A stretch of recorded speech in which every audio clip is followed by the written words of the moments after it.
So I'd like to thank each one of you for joining us this afternoon for a technical session titled Accelerating Agri Digitization and Farmer Financing Fintech Breakthroughs. So it is my pleasure to invite on stage the esteemed panel for the session. This session will be moderated by Mr. Aryan Datta, who is Senior Advisor, Sustainability, Agribusiness and Technology. Mr. Manish Thakkar, CEO and co-founder of Avanti Finance.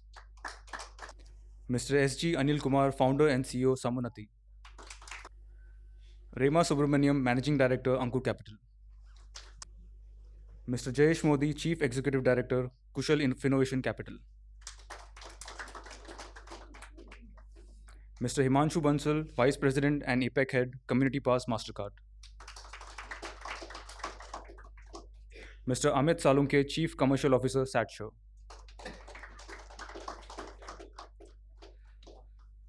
We look forward to an insightful discussion. With this, I would like to hand over the session to Mr. Arindam Datta. Thank you. A very welcome to all the panelists and good afternoon, everyone. So we are going to discuss the role that digitization and data can play to enhance access to financial services for the farmers.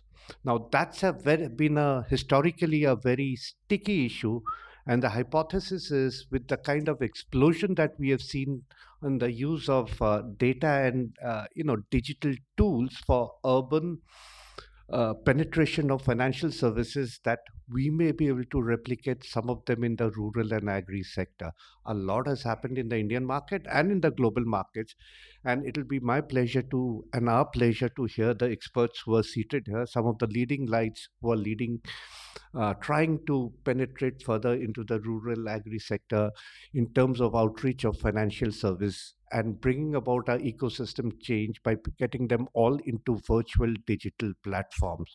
There are different models out there in the market, but ultimately the biggest pain for rural and agri financing has been transaction cost and risk cost. So we'll learn from the panelists as to how the work they do, it addresses the issues of transaction cost and risk cost, and finally, most importantly, how it helps to unlock capital from the mainstream large licensed financial institutions, because ultimately they have the capital and they have the mandate to lend. With that, the first question, we'll have two rounds of questions. The first round will be more to understand the work all of you do, about 4 to 4.5 minutes in. And the second question will be more related to how do you see the future and the role that you and your institution can play to build up the ecosystem and partnerships and collaborations to further penetrate financial services in the Indian market. With that, the first question to Anil, one of the pioneers in the Indian market when it comes to Ag Financing and Ag Fintech. Anil, over to you. Could you tell us a little bit about Samunati and the work it does? 4 to 4.5 minutes, please. Sure. Thank you, Arindam. Good afternoon, everyone, and wonderful to be here and be in pre-lunch session, which means all of us are alert and active than the post-lunch session. So when he said late ho gaya, bhala hi late ho gaya, but khane se pehle ho raha hai. That's good. So Samunati is an entity that is focused on the agri value chains with a vision to make markets work for smallholder farmers. That's the vision, and the belief is markets have been working off the smallholder farmers. So the mandate is fairly simple for us, which is, can we replace the word off with for? But little did we realize that while the mandate is simple, it's not easy, and that's what our journey has been, right? The whole idea of the agri ecosystem, if you look at, we often talk about the fragmented land holding of smallholder farmers and the very many smallholder families not able to access the right tools for for their cultivation, so on and so forth. But if you just take a step off the smallholder farmer narrative and take the agri ecosystem as a whole, we realize that the entire agri ecosystem is also equally fragmented. Because it is at a humongously large scale, we don't realize, but if you take a satellite view, I would not even say a balcony view, because balcony view will give us smallholder farmers. But you take the satellite view of agriculture as a sector, you would realize that the entire sector is equally fragmented as much as the fragmented land holding of the farmers, right? You have the input companies, then you have the output companies, you have the banks, financial services, and insurance companies. Insurance comes last in any case, even in the BFSI terminology that we use. Then we have the government agencies and the research bodies, and then now we have the agri startups and ag tech companies, and many new things that are coming up to make farming a viable proposition. Each of these is a sector in itself, is a category in itself. And if you double click, I often take only the inputs to begin with as an example to drive home this point. Inputs again is subcategorized into seeds, protection chemicals, and farm equipment, right? Seeds being, and of course, seeds, then crop protection chemicals, farm equipment. Now, each of these subcategories again are further divided into more subcategories. Seeds, you have genetically modified, open pollinated, hybrid, native, and so on and so forth. Double click on each of that is where you have companies. Now, each of these companies in the subcategory of seeds as a category is building their own ecosystem of dealer, distributor, retailer, reaching out all the way to the farmer. Talk about crop protection chemicals. You have fertilizers and pesticides and weedicides. Again, fertilizer, something that grows and rest of it kills. They are again not they are complementary but not homogeneous. Again, subcategories and companies building their dealer, distributor, retailer. Finally, farm equipment. You have the small equipments like pesticide sprayers, pump sets, all the way to harvesters and threshers and tractors. Two different categories. So if you look at only the inputs as a category, there is so much of a fragmentation that nobody is looking at farmer as one holistic unit to be able to provide all these services. So we are in the sector grappling with farmer having a fragmented land holding, the agri ecosystem being fragmented, and what do we do to harmonize this journey between the players in the agri ecosystem and the farmers is where Samunati comes into picture. And we consider ourselves as an open agri network ecosystem, wherein we are looking at putting the farmer at the center. Given the large number, predominantly work with collectives with a vision to harmonize this journey between the players in the agri ecosystem and to the farmer, starting with finance to customized finance to market linkages, all the way to advisory services and providing safety net or guarantees, which in our view is the hierarchy of needs for an individual farmer. So our journey started with lending. Journey started in 2014. We started looking at customized financial services only for the agriculture value chains in 2014, when neither agriculture nor farmer producer organization nor agri startups existed in this in this ecosystem. Then we realized that finance is important but not sufficient, and hence we brought in Samunati Agro as a market linkages company. And given the plethora of initiatives that are happening in the ag tech space and startups coming in, we have a dedicated platform for the startups in the agri ecosystem called Samaram, where we have about 560 entries of various startups in multiple buckets.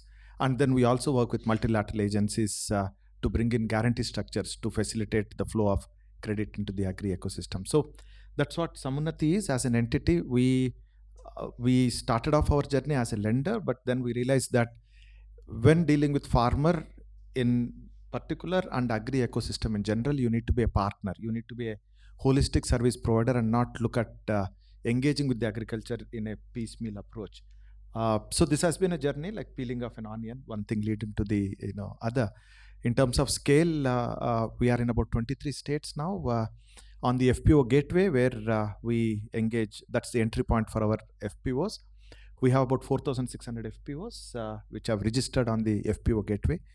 2,300 of them have been lent by us, and in this Kharif season alone, we have done about 120 crores of market linkages directly procuring from the FPOs and their members. So that's what Samunati is all about, and I pause here. Thanks. Thanks, Anil. Thanks for highlighting the fragmentation of the Indian agriculture sector and the related information asymmetry, which is a result of this fragmentation. And so from a very innovative financial institution like Samundati, I'll move to a global player, Himanshu. Now, can you tell us a little bit about how a global giant like MasterCard got interested in the Indian agri sector, in the Indian rural sector, the kind of solutions you have, because we hear about your community pass, the farm pass, as to what is your vision and what exactly are you doing in the Indian market to further penetrate financial services. Thank you, Arindam. Good afternoon, all. It's a pleasure to be here. So I won't introduce MasterCard. I guess most of you will be familiar. I'll talk about Community Pass. So Community Pass is our social impact vertical within MasterCard. It's our social enterprise or a social venture within MasterCard, which we created about 5, 6 years back with the intention of driving impact at scale, as part of which we are building digital tools and solutions to digitize the bottom of the pyramid, the digitally excluded customer segments, to drive digital inclusion before we can start looking to drive financial inclusion. In India, our focus has been around rural digitization, because while financial inclusion driven by JAM and the various initiatives the government has run has penetrated into urban areas, rural has relatively been excluded from those. So our intention is to drive rural digitization, and we break this down into three components. For us, the first and foremost is digitization of agriculture or agricultural value chains, which is something that we're focusing on today. The second component to that is rural payments, rural commerce. And the third and the final component is agricultural credit. Um, we all know that 86% of farmers in India are smallholder. There are multiple challenges that they face, as Anil also alluded to. We all know that digitization can solve some of these challenges, and however, they have not.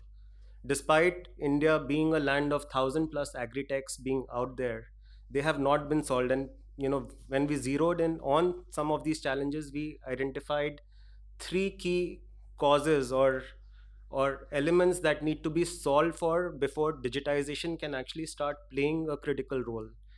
One of them is the technology itself. While we run digitization, the technology has not been rural relevant. It has not been aligned to rural realities. The farmers, the connectivity, while the smartphone penetration in India, the connectivity is growing at a rapid rate.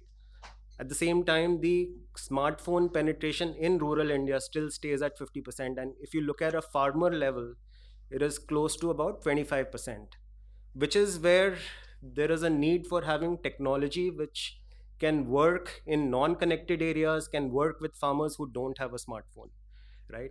The second challenge that we need to solve for is around digital and financial literacy. The Indian farmer, we believe, is still not at a level yet where they can start downloading apps and start using them on their own. They need to be hand-holded in that entire process. So the model that needs to be deployed, we believe, is a phygital model. Obviously, everybody talks about phygital, in India very easily, but what is the real operating model around making phygital work? What is the kind of investment that's needed in terms of putting thousands of agents on the ground is something that we need to solve for. And most importantly, the commerciality, the commercial sustainability, commercial viability of these solutions need to come to fore. A lot of these solutions cannot sustain on donor dollars or venture capital funding for a sustained period of time. So how do you build a commercially sustainable, viable model is something that needs to be addressed. So MasterCard has always been good in technology and good in organizing the ecosystem, in ensuring that in making sure how an ecosystem, multiple complex components of an ecosystem can work together. So in our core cards business, we don't issue the cards, but we connect the multiple stakeholders in the value chain, which is the issuing bank, the merchants, the acquiring bank, and the user, to each other, which at the same time generating commercial value for all the stakeholders in that entire process. So, which is what we have done with Farm Pass. So, a Farm Pass or Community Pass is our agricultural platform. It's an agri digital ecosystem platform. It's not an agri tech solution. The intention here is to connect multiple disparate components of a complex agricultural ecosystem, which Anil was alluding to each other. So we're looking to connect the farmer to the FPO, to the off-takers, to the input providers, to the banks and the lending entities, to governments, the entire ecosystem on a common single platform, working alongside the governments and the various interventions that the government is driving in this particular space. Our intention here is to digitize the farmer income. We've seen that one of the key challenges around enabling agri credit is the lack of data and documentation that the farmers have, and the rural economy still predominantly runs on cash despite in 90% plus penetration of Jan accounts. So the intention is to digitize the farmer income, digitize expenses as much as possible. So in this process, we're rolling out a financial inclusion card which will have offline capabilities where farmers can transact in remote, not connected areas as well, buy their seeds, etc., using those cards. And most importantly, the entire platform works offline. So it has the capability to work in non-connected remote areas. The model is digital, and the entire setup is set to run in a commercially sustainable and a viable manner. So today in India, we serve 1 million farmers across 5 states. Globally, we've got 3 million farmers who we've onboarded. We transacted about 180 crores of produce sales last year, which was a good starting point for us, being our first year in this entire process. And the intention now is to now start looking at leveraging a lot of this data that is being generated through the digitization of farmers, the FPOs, the transactions, to enable credit by bringing lenders and banks on board. Thanks, Himanshu. And congratulations, we just heard about 1 million farmers being onboarded on your platform. Huh? That's a big number. With that, I'll move to Avanti now. You know, the vision for any digital financial solution is to be paperless and presenceless, and that's how Avanti was structured, and it uses extremely cutting edge technology to be able to play the role of a financial intermediary and to be able to connect through different kind of innovative partnership. And Manish, please tell us more about the Avanti model. Sure. Thanks, Arindam.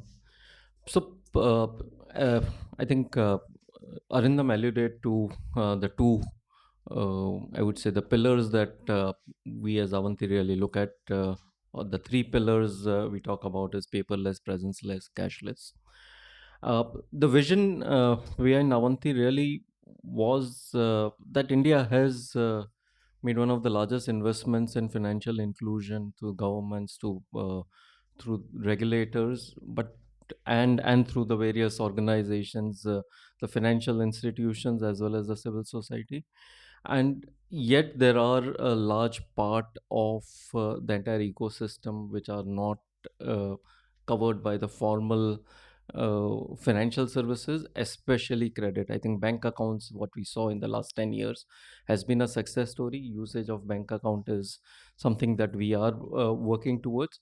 But credit, insurance, and investments, these are again some of the things. And one of the main reasons why this hasn't have, I mean, few of the reasons are on the cost of delivery is extremely high. Therefore, the entire commercial viability of those services that need to be looked at, plus getting a fit for purpose kind of product where the approach towards financing is more a single product standardization, because that's how you reduce the operating cost.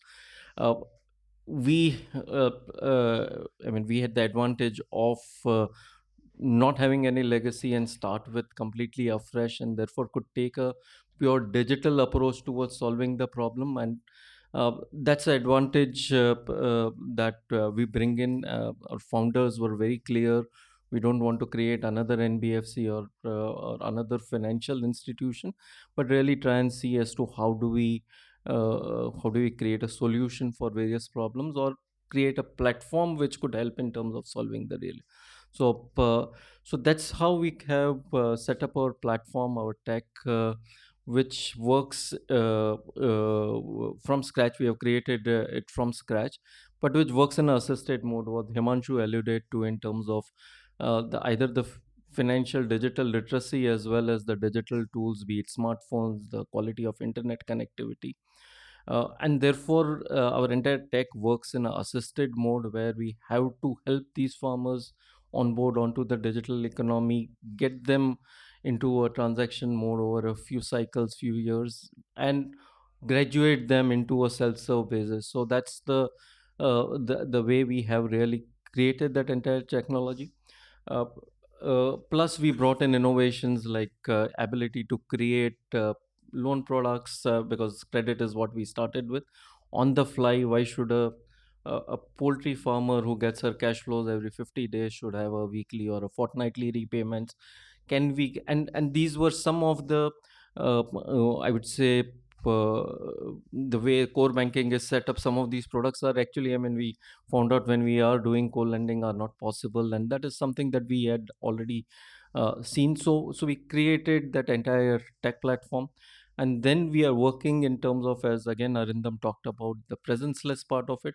It has to be phygital because it has to be assisted. So presence-less, what we are saying is we will work through various partners on the ground. We will work through various community networks over the ground. uh, One of the things, again, what the SHGs have shown, or various, I mean, even the microfinance through the JLG, community can govern itself if you give them the right framework, uh, and the tools to really manage themselves. They know best. They are most nearest to the ground, and we have to give them the tools to create those products and evolve governance rules which manage, because ultimately we are in a credit business. It's not just about giving a loan, it's also the recovery of the loan. So create those governance processes for that. So we work with close to today about 70 odd partners. Most of the partnerships are fairly curated, but the vision is tomorrow, even the smallest of network which might be having a 50 or 100 member community can onboard themselves digitally and offer credit uh, to their community members, which could be governed by rules that the lender. And again, that's another thing that we did was, we have also created a platform where multiple lenders can participate into it. I mean, today it is Avanti, which is the NBFC and our balance sheet, but ultimately we want our way of really looking at the solution is how do we have a collaborative approach towards doing it, where the most efficient capital, which is in the banking industry, to the most efficient uh, cost, which becomes more from digital operations and cashless operations, and credit losses, which through partners we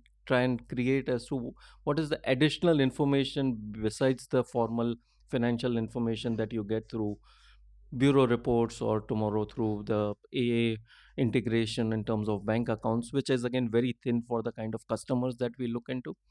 But gathering more additional information beyond the formal finance is how we are looking at underwriting the smallholder farmer. So that's really what we have created. Today we work with, as I said, 65 plus partners, close to 24 states, and multiple kind of loan products that we have created, which are fit for purpose. And that's what we really look to scale on multiple times going forward. So that's how I'll stop, and in terms of what Avanti is doing. Thank you. Thanks. Thanks, Manish. Because of the delay in the first session, the plenary, I think we have 30 minutes less for this session, so we may have to limit it to one question and a final remark. And the next is a question for Jayesh. Jayesh, you're a veteran in the financial inclusion space, but having said that, you're a new kid in the block. So we'd be very interested to know about the new initiative that you have started, Kushal. Huh? If you could give us an overview of what Yeah. you're trying to do. So I will address this in two different ways. So I have two responsibilities. One, I floated in NBFC with a promoter, and the other is I oversee a business with the promoter. See, one of the thing which the vision which through which Jai Kisan was formed, and the promoter which I also associated with, the vision was that if we go a decade before in the urban India, or even say 15 years before, one of the things we saw that even a consumer durable, if we wanted to buy, the only entity who used to give credit was a retailer. There was no Bajaj Finance, there was no ICICI, there was no HDFC, there was no one. That has now changed completely because the way the data has been there, even a Rashida, who is our housemate today, gets a mobile phone from any of the financier. And that mobile phone, what she does, she may either look at messages, do a WhatsApp, or do a call.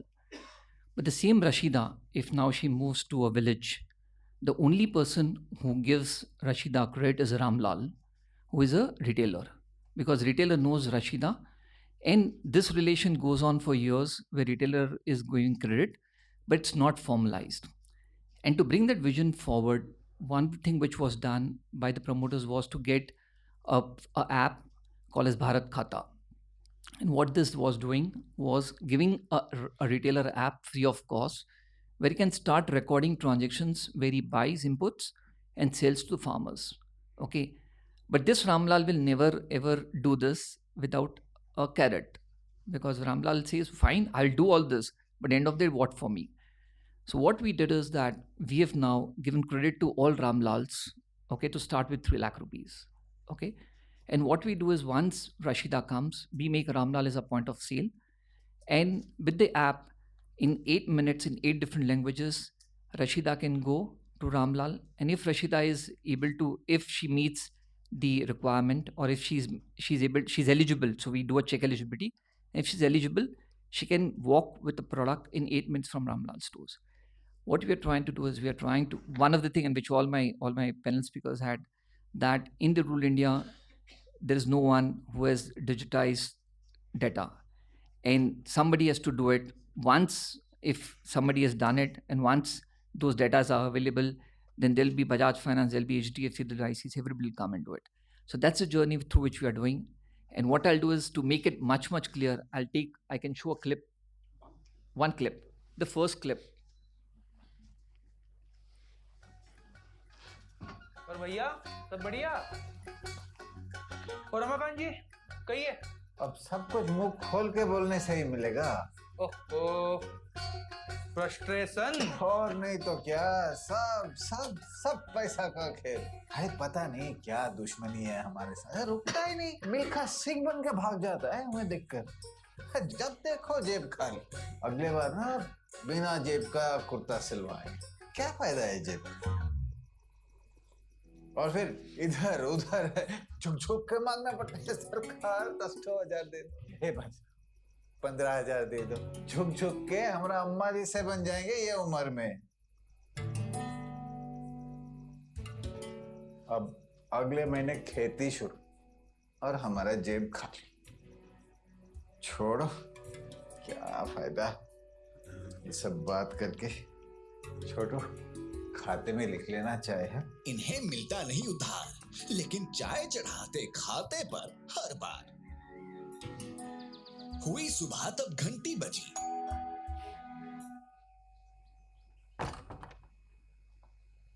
दरवाजा खोल देख कोई नहीं, चौखट पे रखा डब्बा और एक चिट्ठी। रमाकांत ने डब्बा उठाया और पत्नी ने पढ़ी चिट्ठी। रमाकांत जी, ये आपकी खेती के खर्चे के लिए 20,000? किसी से मांगे नहीं इस बार, झुकेंगे तो सिर्फ फसल काटने के लिए। 3 महीने बाद इस डब्बे में पैसे वापस रख दीजिएगा, नीचे दिए हुए पते पर डब्बा छोड़ दीजिएगा। आपका शुभ चिंतक। जी, कोनो नाटक चल रहा है क्या? पता नहीं कौन है। लेकर खेती के 20,000, रमाकांत सीना तान कर चले बाजार। ले, ये तेरा 900 हुआ, मैं खाते में लिख रहा हूँ। नमस्ते रमाकांत जी। नमस्ते नमस्ते। आपका भी वो 900 का बांध दूं? नहीं, वो वाला बांध दीजिए। 1200 का माल है रमाकांत जी। हाँ, वो वाला बांध दीजिए। छोटू, 1200 का ला, ये खाते में लिख दूं मैं? नहीं, नगद में लेके जा रहे हैं आज। 1100 लगाइए।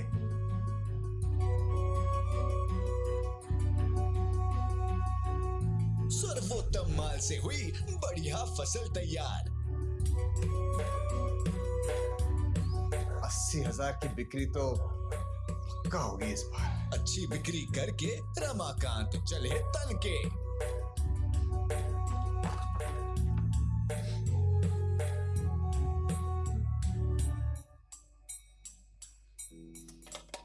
डब्बे में वापस रख के 22,000, 2 ज्यादा उधारी का उपहार।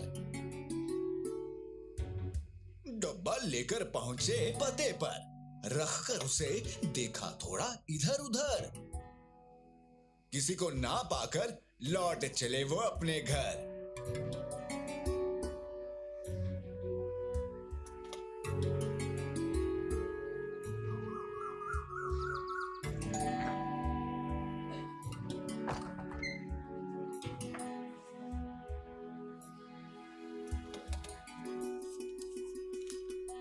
डब्बा लौट आया फिर एक बार।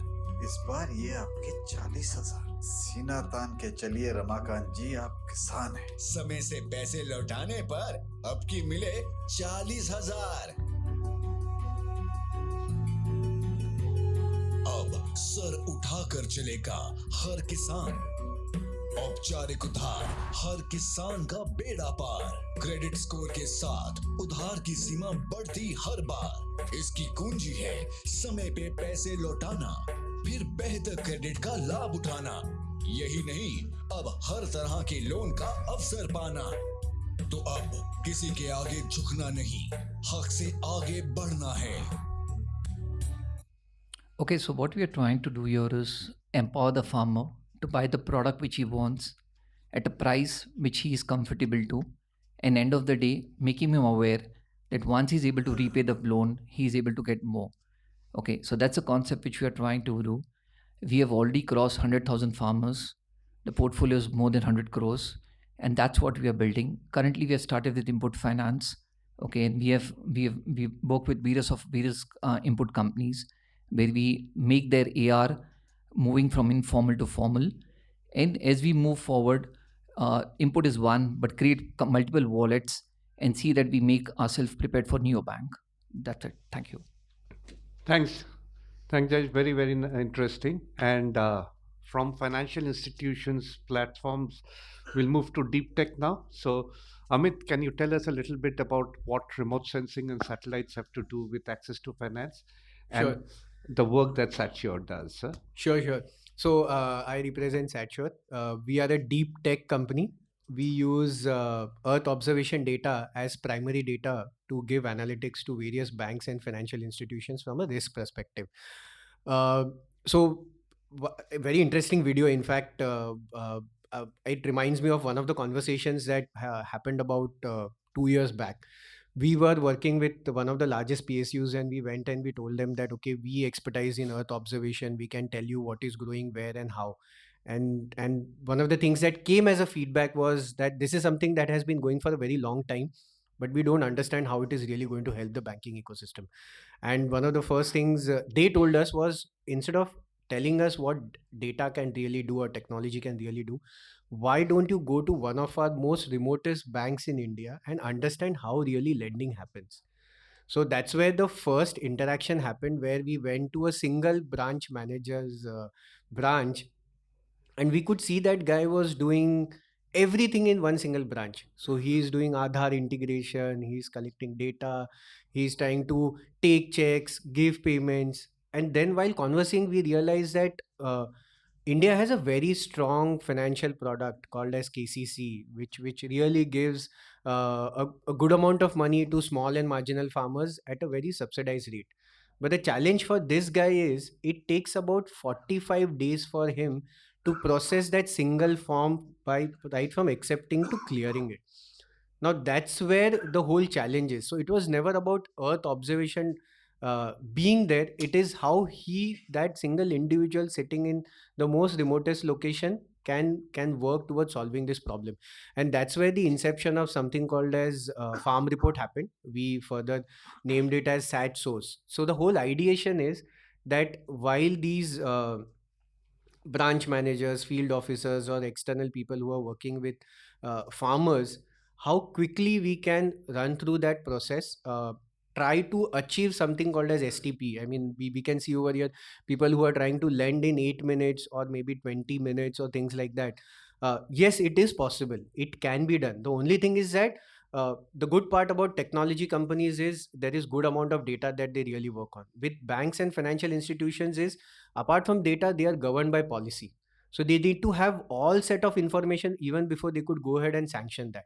Now, how can Satsure help with these policy terms is something which we did through our farm report. A simple report, a two-pager report, which can be obviously extensive, which can tell you where the farm is. So typically this whole process of somebody trying to visit a farm, which is nearly impossible. I can go from point A to point B using Google, but if I have to go to a farmer's plot, there is absolutely no digitization. Each one of us is trying to achieve that. Now, how will a branch manager or an external officer identify where the land is? Second part is, always in this ecosystem you do something called as undertaking from the farmer. I do farming twice in a year, I do these two crops, because the SLBC says that okay, this is the primary crop this guy has done, I will go ahead and lend to this particular farmer using this particular criteria. Now this entire process, if I can crunch it and bring it into a single report, is what the revolution is all about. Today we work with lot of private sector banks, work with lot of PSUs. We have actually, I would not say eliminated the entire process of onboarding, because of the policy it becomes a little bit difficult. But what could be achieved in 45 days, we are very proud to say that we have brought it down to 3 working days. Today many banks have in fact accepted Satsure report as a part of their policy, where they could look at these 2 pages, look at a score that is generating from that particular farm report, and take a decision. Now, what Satsure really wishes to achieve is, today there are more than 150 million farmers who are there in India. Uh, uh, Somewhere it is documented, and actually we don't have the facts, to be very frank. 80 million of them have an access to formal credit. So that means there is a good amount of chunk of farmers who really don't have access to formal credit. There's a lot of informal credit. So can SATSO's or a report which is in line with the expectations of a banking ecosystem, which matches the policy requirement, can create an impact which allows formal lending to penetrate to the next set of farmers, is what Satsure wishes to achieve. Over a period of time, we have reached where I mean, the most significant step that happened very recently is we tied up with TransUnion Sibyl. So today, apart from getting the intent data, which has been pre-existing for a very long time, a single report can also offer a capacity data. So you just punch in the land details that you are interested in to the farmer that you wish to lend, and Satsure along with TransUnion Sibyl will generate a one single report where both intent and capacity data is there. Thank you, Amit. I think the relationship with TransUnion is extremely exciting. It has huge potential not only to penetrate the Indian regional but also the global market. The other exciting part about your work is you work directly with the licensed bank and you help them to, to be able to reach out in a to the backup beyond to Bharat in a very meaningful way, and also help them to manage their portfolio so that it becomes efficient over a period of time. So we are very excited about the work we do and look forward to what's going to be achieved in terms of unlocking capital from the main banks. Thank you. Now, Rema, you heard the operators, the real sector players. Now, none of them would be able to do the business unless you have the investors who believe in the story, who believe in the same vision and the mission. So, Rema, since Ankur Capital has invested in a lot of actech companies and in other sectors, how do you look at the fintech space where digital and data is going to make a difference to the way delivery of financial services is getting made? And why is it important for an institution like yours? Thank you, Arindam. It's really good to hear after all the experts have spoken, because they have the ground, they know the ground reality, and they're working there. Ankur was formed with data as the gold. When we started off itself 10 years back, at that point of time, nobody thought that that digital India would happen or the fact that Bharat would get covered. But our experience, even in those days, was that while we did not have the geo at that point of time, but if you went into rural India, you still saw Aircel ads and you saw Orange and you saw those ads. So our strong belief was that what was happening in urban India, like one of my colleagues spoke about the fact that about what happened in urban India, we felt will happen in rural India sooner or later. So that was the genesis of Ankur itself, saying that digital penetration would happen, data would get generated, and this would change the way that we would do things, right? That's where we started with. And we have done various investments across companies that are precision agriculture led, like like using satellite data and others to deliver to supply chains. The premise being that all of that would be is that there is data getting generated, and what you see today and what would happen in future is the story. I would just take a step back here and say that where we see the patterns evolving. While a lot of still say that smartphones are not available in rural India, but 10 years back itself, and this was our first visit at crop, and I must confess at that point of time I had no idea of farmers and how farmers were transacting and the supply chains that was taking place. 10 years back itself in Sholapur, there was this guy who had with him a feature phone. But he said, ये मेरे की बात नहीं है, मैं सिर्फ मेरा लड़के को बोलता हूँ वो जो बैंगलोर में बैठा है वो कर देगा मेरे लिए काम. And this was 10 years back. So I think that the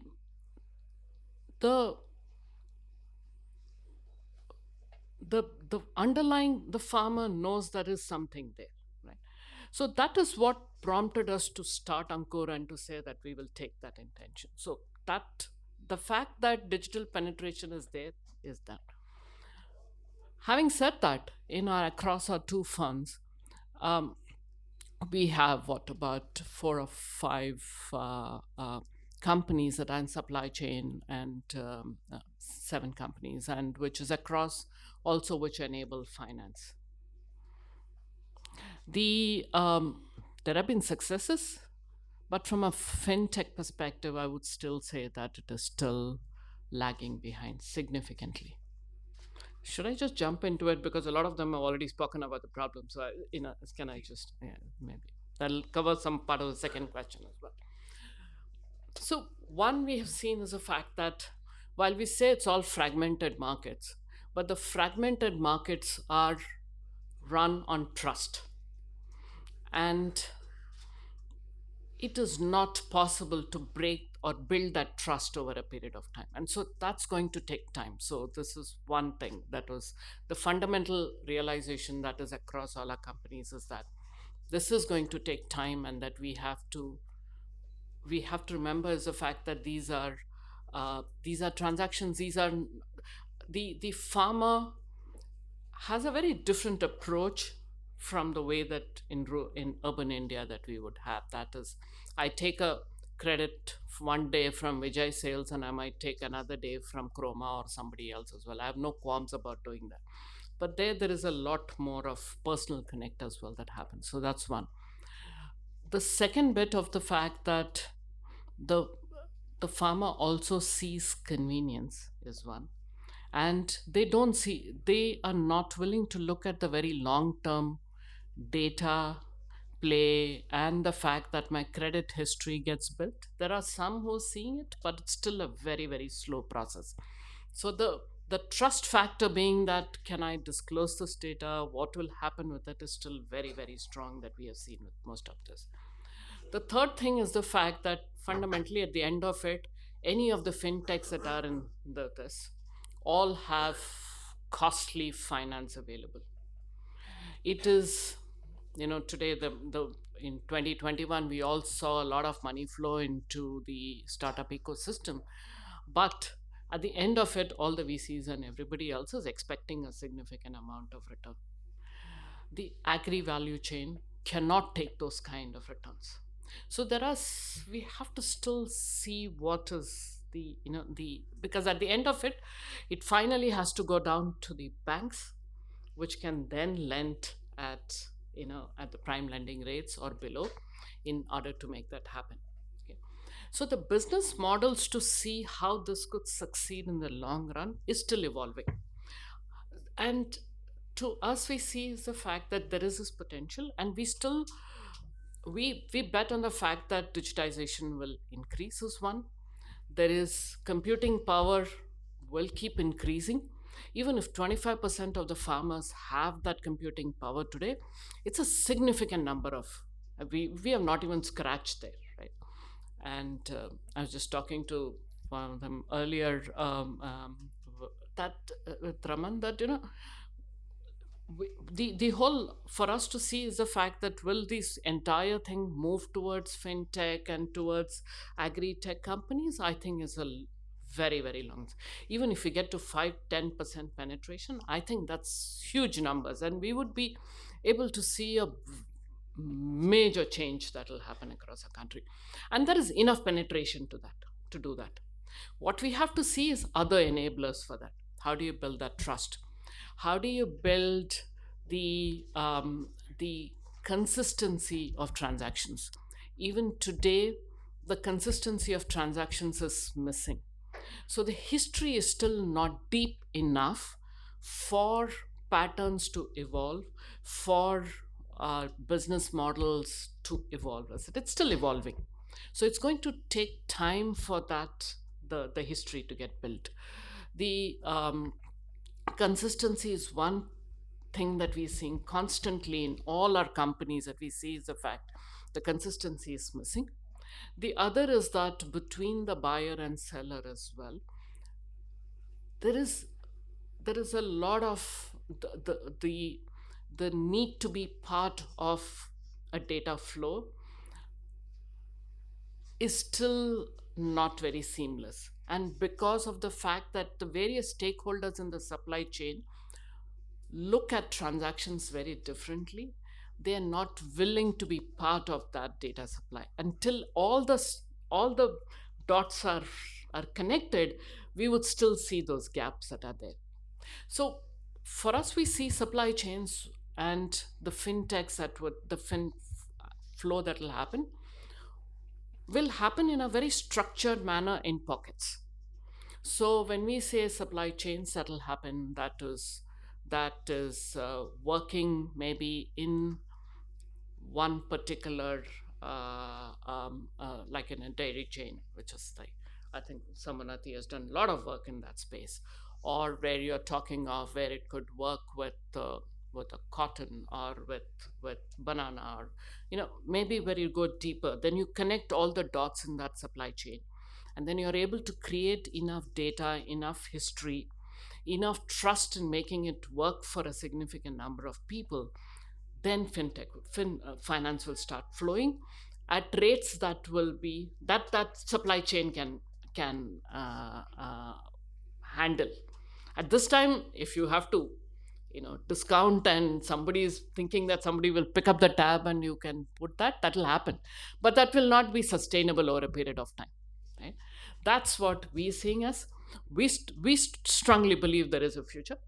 It'll take maybe a decade, maybe, for us to see, but we still see that. And the need for the hour is to see that how do we approach all these in a very structured manner, rather than spraying across and saying let's get everybody across, but to see that that's happening. And so we have been taking those kind of very focused bets. So we have, for example, an aqua supply chain, or a fruit supply chain. So to just ensure that you can build that data history consistency over a period of time, the players.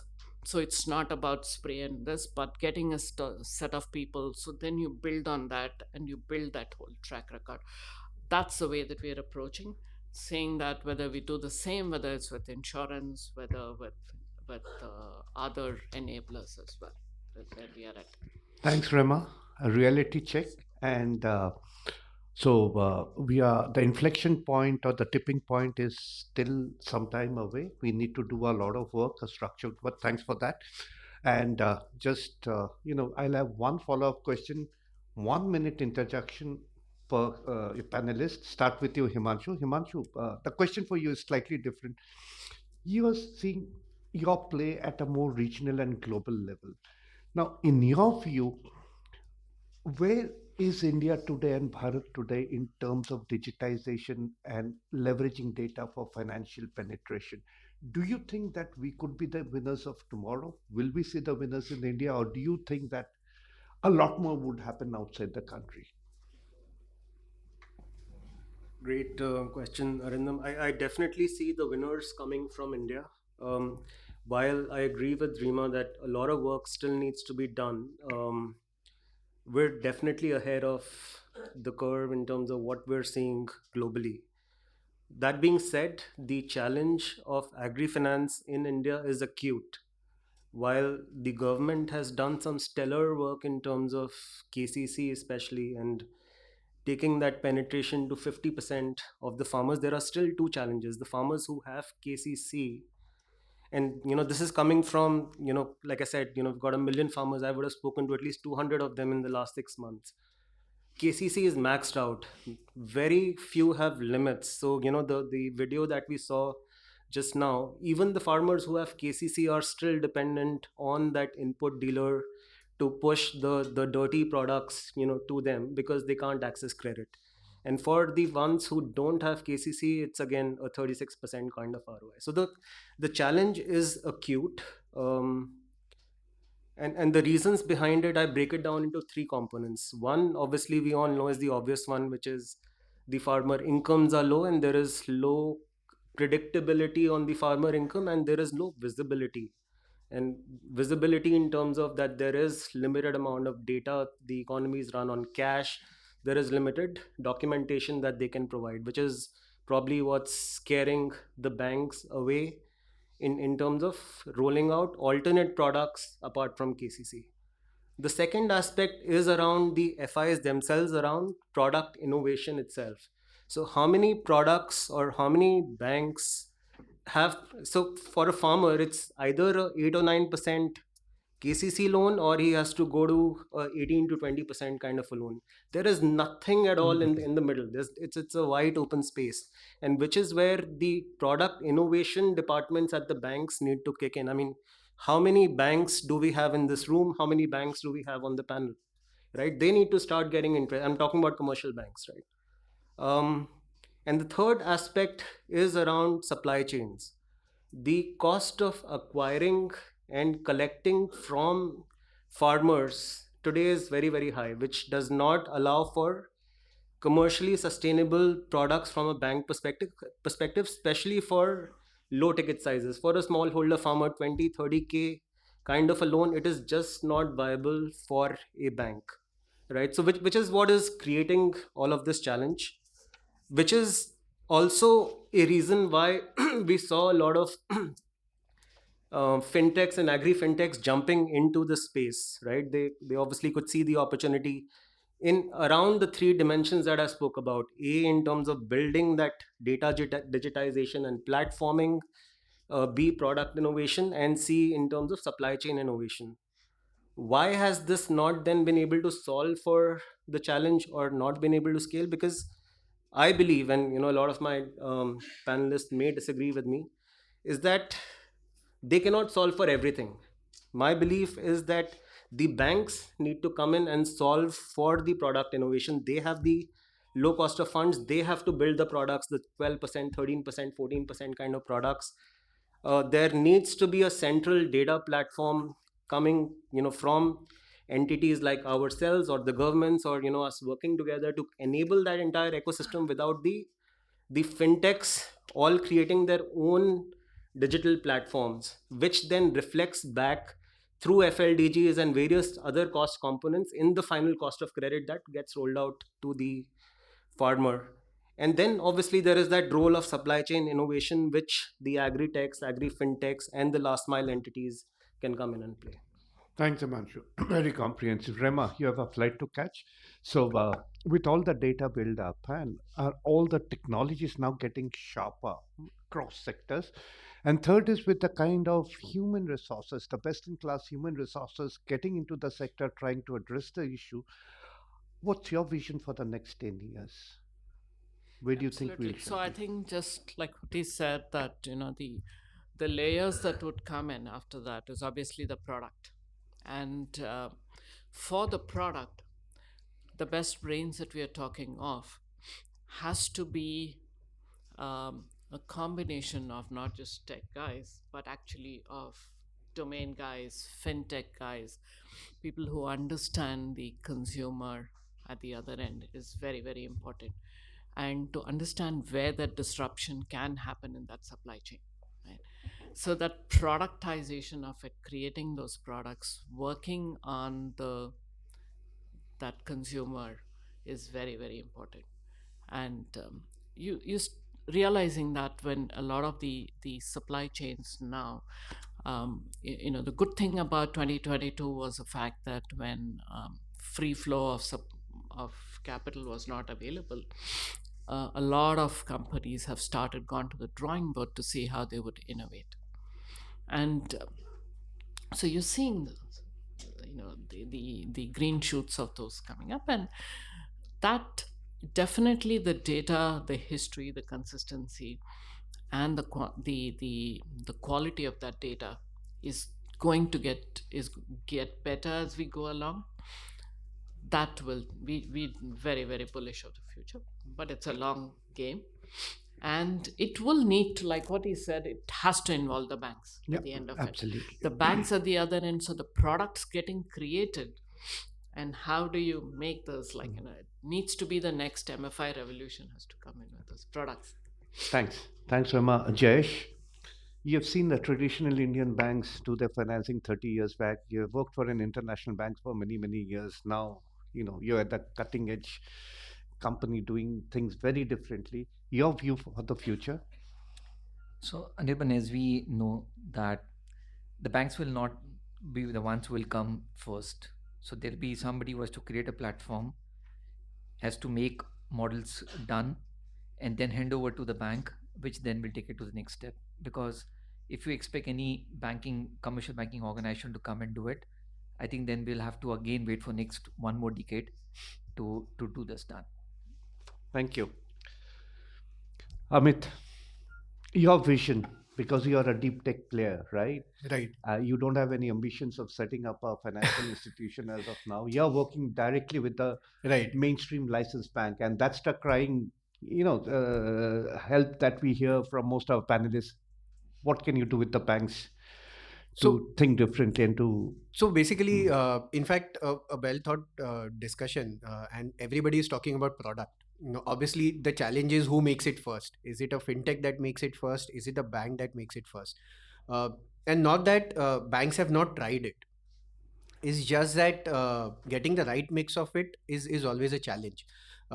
Traditional banks, especially PSUs, getting talent over there is something that I always see a challenge. But they have a very deep knowledge about the industry, and as ma'am rightly mentioned, you have to have these two mix coming together. And that's where Sature sees a lot of potential. I mean, to just give you an example, today RBI has formed a new innovation hub, the RBI Edge, which is where tech companies like us, banks, are working together to create a single data platform from an agri perspective. So those questions to be solved, that how could I bring it from 45 days to 5 days, which Sature to some extent has solved, but it doesn't mean that we have answered all the questions. Now that's where this platform comes into picture. That can there be a single view about a farmer, about his farmland, about what he's been doing, and that's where the vision is. And one of the questions which you asked at Imanshu, that whether India or outside India, we have 150 million farmers. I mean, no other country would have that kind of potential to really work with. And we know on papers that only 80 million of them have an access to formal financing. That is a huge gap to be fulfilled. So collectively, it is all of us who will come together, and Sature wants to pioneer to an extent that right from sourcing to collections, wherever technology can intervene and bring down that entire risk of funding, giving an opportunity for banks. I mean, how could an 18% come to a 12% is all dependent upon how cost efficiency comes into picture. Correct. Now, every data input that I bring in, if it is able to bring down that 1% itself is something that we'll be really proud of. So our vision is to bring that data which enables this entire ecosystem and makes it much more cost efficient for the farmers to enjoy. Thanks, Amit. And I doubt that 80 million number. I think it'll be far lesser than that. So, to you, Manish. Now, the question is, you started off with a vision of setting up a cashless, paperless, and presenceless kind of delivery system. Now, in the next 5 to 7 years, where do you see Avanti, and do you think your vision is going to succeed for you to scale up to reach millions of farmers and rural customers? Yeah.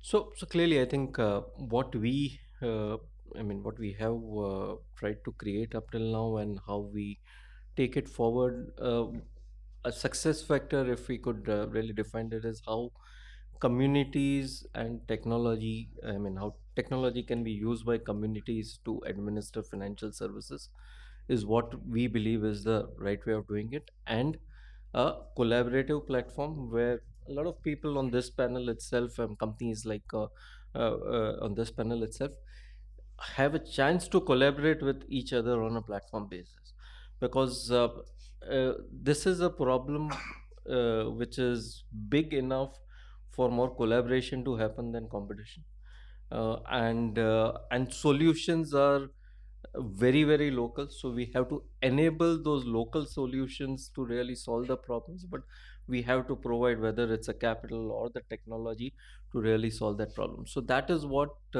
we as Avanti are trying to do. It's a platform approach towards solving problems and creating I think Indian government has really shown the way in terms of creating platform for societal benefits and public good kind of platforms, be it a UPI, OCAN, Odin, various things. And I think it's also something that, as similar kind of principles in private sector, how can we really create where collaboration is encouraged, is something that we really look forward to.